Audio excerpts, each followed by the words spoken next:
Hello, welcome back to Coffee Time. Look at this. We're in person. What the? This is blowing my mind. When you started saying it, I was like, oh my God, we're going. It's been too long, right? It's live. It's live. We're live. Oh my God. Coffee Time is live. Coffee It's back, guys. We've returned, and we are going to review a pretty recent movie, honestly. One very close to Matt, pretty close to me, but I think the character more close to Matt. Matt, what are we talking about today? Such a long one. We're going to be talking about Spider-Man: No Way Home, which came out last December. Was it 2021 December. It took me a second.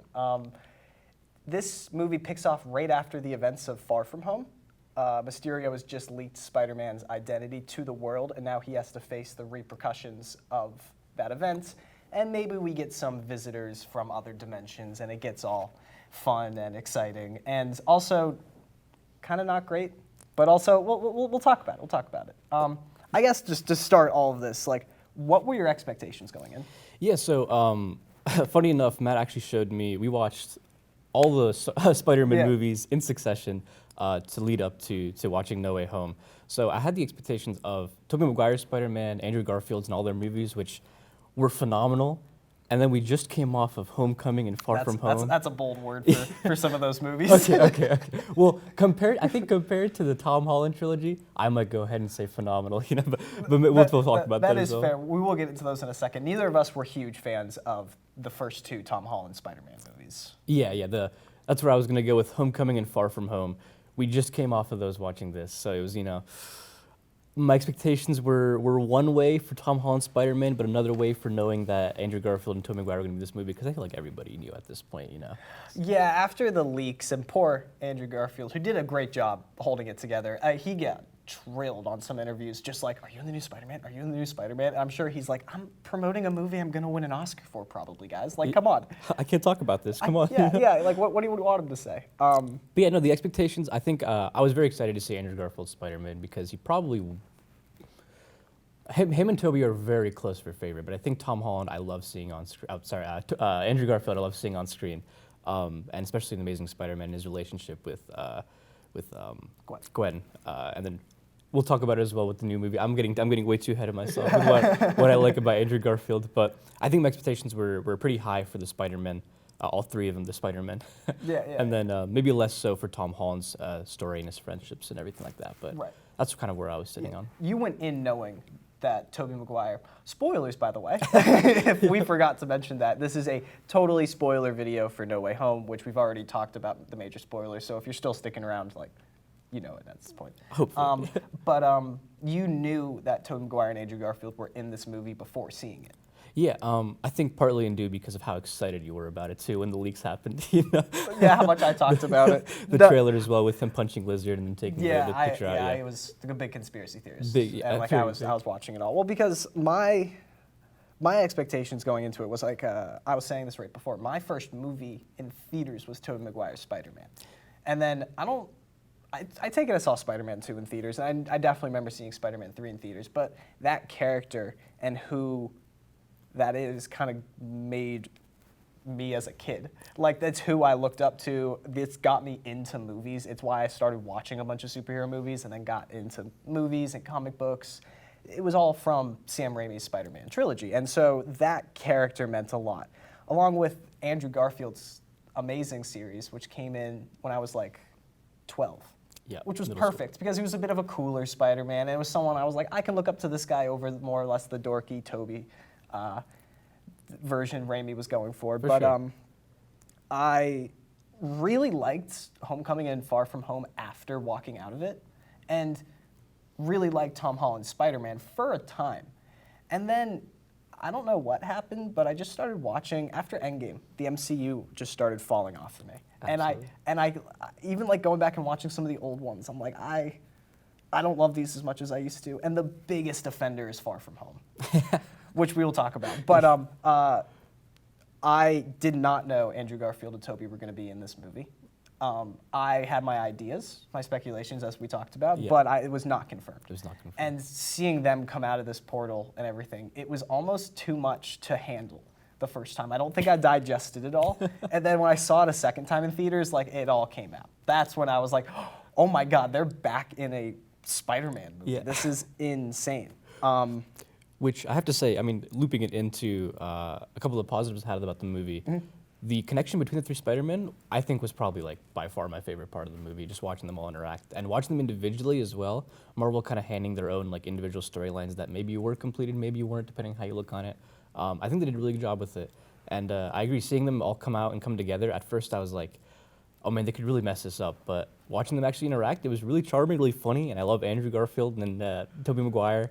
And seeing them interact with Tom Holland is sort of like Big Brother fashion. Yeah.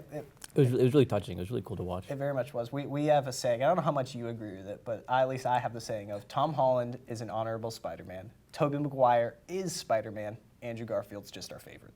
I agree with that sentiment. Yeah. Like, I don't know, there's just something about Andrew Garfield's Spider-Man that is just a character I really like. The movies surrounding him and some of the choices and everything definitely feel off from the character and off from the world, but it's just an interesting character. And Tobey Maguire's, I think, feels like that comic book Peter Parker, where it's it's kind of this very nerdy cameraman and everything like that, where he has this very like etiquette and like mannerisms towards him that make him that way. And then Andrew Garfield is another twist that makes him be more likable for the audience that we were, versus Tobey Maguire's, which is like, oh, it's Spider-Man. Oh, look at that, Spider-Man right there. Right, and going off on another positive is how they handle those characters, how they handle Tobey Maguire and Andrew Garfield. Because my biggest fear is that if they are in these movies, they're gonna ruin these characters. Right. They're gonna make jokes. They're gonna make Disney funny, fluffy, MCU fun. Yay! Families laugh. Like that's just what it was gonna be. And we left Andrew Garfield's character at the lowest point. And I was so nervous that we were just going to get these Disneyfied. That's such hard. Disneyified versions of these characters that even if they came on screen, they weren't going to look like themselves. But they did an absolutely great job. There's this scene on the rooftop where you get they explained kind of all of their reasons for being Spider-Man. And that was the biggest issue with the other Spider-Man movies, was this was the first Spider-Man movie in John Watts and Tom Holland series that felt like Spider-Man. That felt like, because we finally got to watch him grow up. Yep. We got to watch him lose Aunt May, experience that death, that turmoil, but still go on and do the right thing. Because that's what Spider-Man is. And all the other movies just don't feel like that. I agree. I think with the rooftop scene as well, with them talking about it, what I love was that Tom Holland was in this position of Peter 1. He was in the position of he was telling them that they don't understand the pain that he's going through after losing Aunt May, like after the death scene and everything. And he thought that they had a totally different life than what he expected, but they weren't like overbearing with their storylines. Where the movie was still about Tom Holland's Spider-Man, and it was about closing those things, but they were acting in this sort of like familial Big Brother way, where it was like, we do know what you're going through, but it's about you. It's not about us. As much as I love Tobey Maguire and Andrew Garfield, as much as I would want the movie to be about them, I think it would have fallen back on Peter Parker's character as Tom Holland's Peter Parker, which they handled that scene very well, and showing it, having the importance on Tom Holland, but still having Andrew and Tobey still be there. Have their experiences sort of help Peter grow. Again, that sort of brotherly thing. Exactly. The youngest brother, middle brother, older brother, and that whole thing worked really well. And so well. The biggest plus I can give this movie is, although I got to see Andrew Garfield and Tobey Maguire, who, I mean, they're very important characters to me. These were movies that I grew up with and loved. But the biggest thing that this movie did right was fix, I think, Tom Holland's Spider-Man. You got to see him make the sacrifice to have everyone kind of forget who he was and move on in his life and make his own costume and get an apartment by himself and getting all of those iconic Spider-Man images. For so long in these movies, most of Spider-Man's villains are just Iron Man villains. And they're not really about Spider-Man, they're more about the MCU world. I was watching, Tom Holland's did a Hot Ones, and he talked about how a lot of his and the director John Watts' intention with this Spider-Man was to make him feel like the character from Back to the Future, Marty McFly. Yeah. Sort of feel like that character and be that sort of character for our generation. Right. Was the intention, or maybe even one below us, just when it came out. Well, no, this was 2015, our generation. Yeah, pretty much our generation. Yeah, but I just didn't feel like it worked for Spider-Man. They just felt like MCU comedies, and then finally this one was like, hey, we're a Spider-Man movie. Yeah. we're gonna own it, or at least what we know as a Spider-Man movie, what Sam Raimi put into place in the early 2000s. You know, like we're all just saying like it felt more like Sam Raimi's movie, so we're kind of happy. Which, to be fair, those are the ones that feel most like. It's a rabbit hole we can get into. Do you have any more positives, or do you want to move on to some negatives? Yeah, no. I wanted to say there was some smaller stuff like the bridge fight scene with Doc Ock in the beginning. I thought it was really fun fight. I think the CG for the most part and most of the movie was pretty good. I think there were some scenes where maybe, like, I'm not gonna really give it discredit for it, but I thought the fight scenes were for the most part pretty good. I enjoyed watching them. And then another small scene that was the charming friendship at the MIT where they got the denial.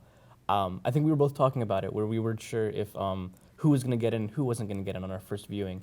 And we're trying to guess of who would be in, but them all getting rejected, I thought was a pretty charming little. I was a fan of like the idea that they were trying to get into college. You know, it felt like you saw Peter Homecoming sophomore year, then Far From Home as a junior, and then this was a senior. And I did like that feeling, and I like the fact that almost the trilogy is Spider-Man's origin story, not just a single movie in it. A whole trilogy is that, and that's a cool concept that I wish I became aware of, like earlier than.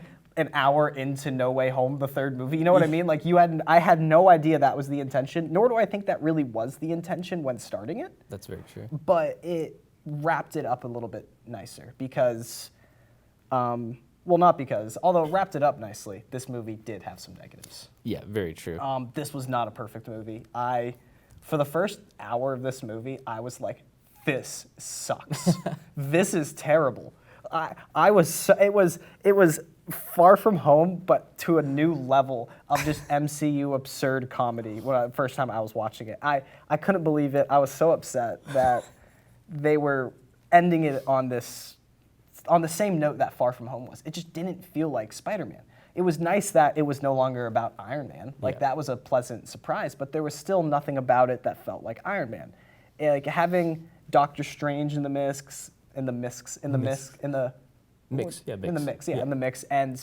having I don't know, still that sort of Happy, the MCU character Happy in there. It still just made it feel a bit more MCU and comedy based. But then the second he loses Doctor Strange and moves and gets into Happy's apartment with all the villains, and like it starts to become Spider-Man and his villains, that's when the movie finally picks up. But everything before that, I don't really know about. Yeah. Even the bridge fight, it's whatever to me. Like, it's cool to see Doc Ock again, and there are bits with the Green Goblin, which we have yet to talk about Willem Dafoe. There's a lot of positives of this movie, too. We're on our negatives. Willem Dafoe was such a good villain. I like the fact that they were just like, hey, this is the Green Goblin. There's no need to find someone else to play this character. Like, Willem Dafoe can still do it. He did a great job. He's incredible in it. There's scenes when like Spider-Man's just punched him and he just starts laughing. Oh my god! Like it just scenes that give you chills and you're like, oh man, this is like some Heath Ledger Joker stuff with some of the betrayals and how iconic it is now. Yeah. Seeing someone else play the Green Goblin live action will be painful one day because it's not Willem Dafoe. Right. It was definitely one of the highlights of the films. Him and honestly, I really liked Doc Ock as well in the movie. And I think I didn't really dislike any of the villains, but they just didn't really do much with them. Especially Sandman and the Lizard. Yeah. When they finally like broke out of their like evilness, which we'll talk about in a second, being another negative, and like they're human again. It's just unused footage from Spider-Man 3 and the first Amazing Spider-Man. They didn't bring back the actors, and I'm positive Disney did not call those actors. I'm sure they're like, this will be cheaper. Yeah. And you're just like, come on. Like, you're doing so much right with everyone else. Like, you're doing a better job with Electro. You're doing a great thing in bringing Tobey and Andrew back, but like, no love to those two characters. No love. I'm wondering if they showed love, if it would have taken away from Doc Ock and the Green Goblin and their performances. With their Sandman killed Tobey Maguire's uncle. That's the like, thing. There's not even acknowledgement of it. They were just like, Spider-Man 3 didn't happen, Spider-Man 3 didn't happen. Yeah. That's the villains, they had important stories within the original movies, but they kind of, I don't know, maybe they could have done better. They definitely could have done better. They definitely could have done just slightly better. Yeah. Like there's, like when Sandman shows up, at first he's helping Peter.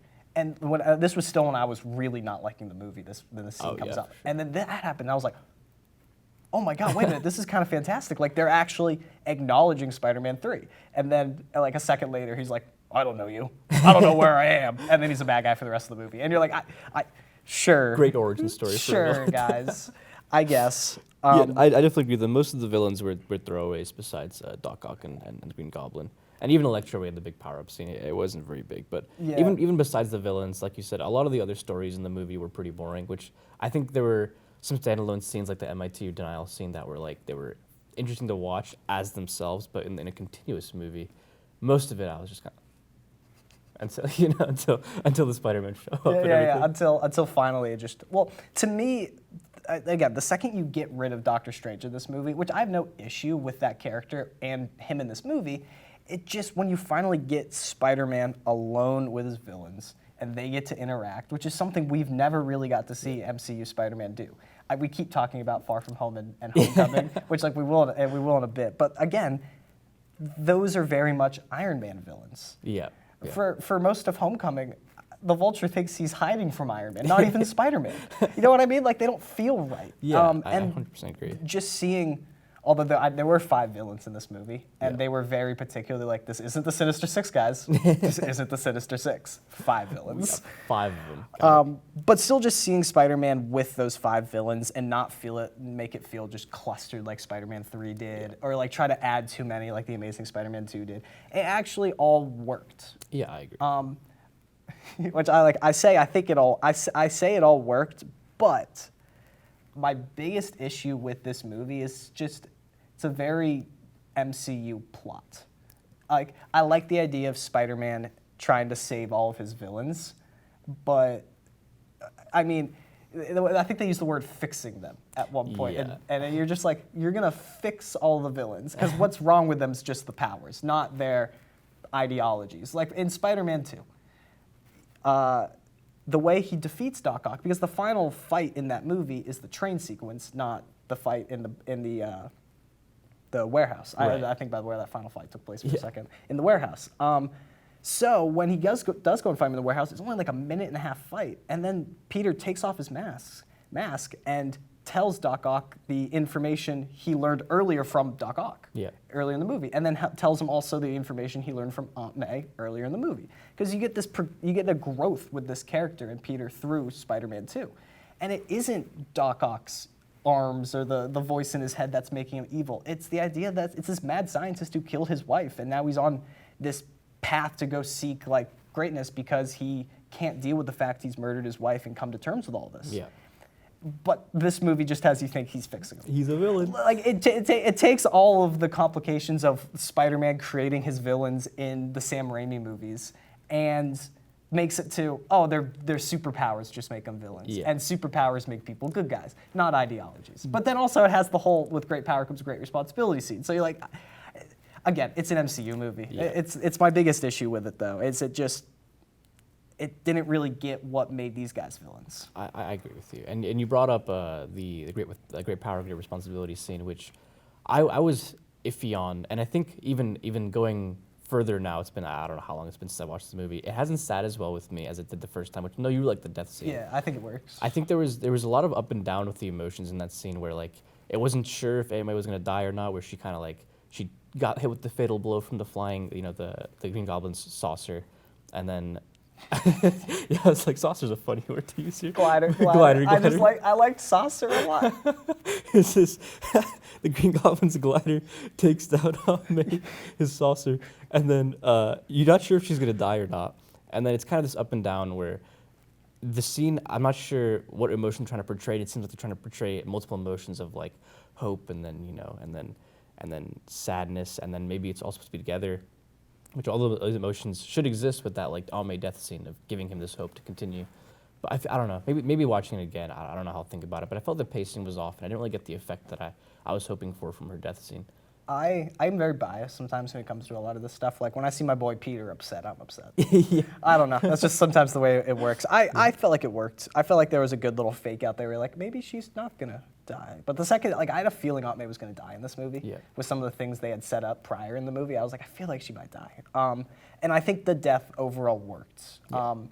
And again, I think it's the reason why this is the best Spider-Man movie in this trilogy. It's also my favorite MCU movie for the sole factor of Andrew Garfield and Tobey Maguire. Like, it's not the best. like Thor Ragnarok, the first Iron Man, even in Avengers Infinity War, like those are better movies. They don't have Andrew Garfield. They don't have Andrew Garfield's Spider-Man or Tobey Maguire's Spider-Man, and it's like I don't care as much. And the one scene with Andrew Garfield, which going back to a positive real quick, when he's The biggest issue with this movie is the two other Spider-Men are still better than Tom still Holland. better than Tom Holland. They're just the best part of the movie. Andrew Garfield also had the scene where he got to save what was it, MJ? MJ, yeah. The redemption moment. Exactly, yeah. And he had that point where he was tearing up looking at her and she was like, "Are you okay?"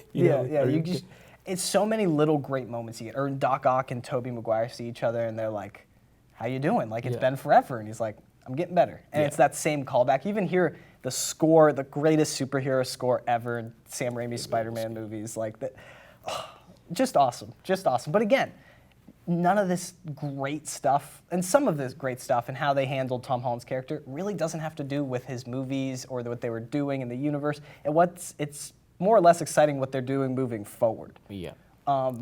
Which again is an issue with this movie and I think the past two, but also they kind of got it together. Like they put it together and they're like, let's end this on its highest note, and they really did. No, that's the part that also worries me, that their highest note is erasing everything they've done, which is like, it definitely shows what they've done in the past, you know? But I'm hopeful. I'm hopeful to see what they do with it, but I'm still mixed where it's like, man, I can't really excuse them for what they've done. But Far From Home, sorry, not Far From Home, No Way Home, had the amazing inclusion of those three Spider-Men, but at the end of the day, they did reset it by erasing their past failures, which... Do I excuse that? We'll find out. Let's see what they do, right? Let's see what they do moving forward. Let's just hope they don't pull a Far From Home and give Spider-Man a giant robot army. What is that movie? But oh my God. How many Spider-Men out of 3 Spider-Men do you give this movie? How many Spider-Men out of 3 Spider-Men? Man. I'm gonna have to... This is like 2 1/3 Spider-Man out of 3. Yeah, maybe, you know? I'm 2 Spider-Man. 2 Spider-Man. Like it. I would go less if it didn't have that last hour. The last hour of this movie is the best thing the MCU I think has ever done. Yeah. It's the most sincere and the most serious stuff they've ever made. Yeah.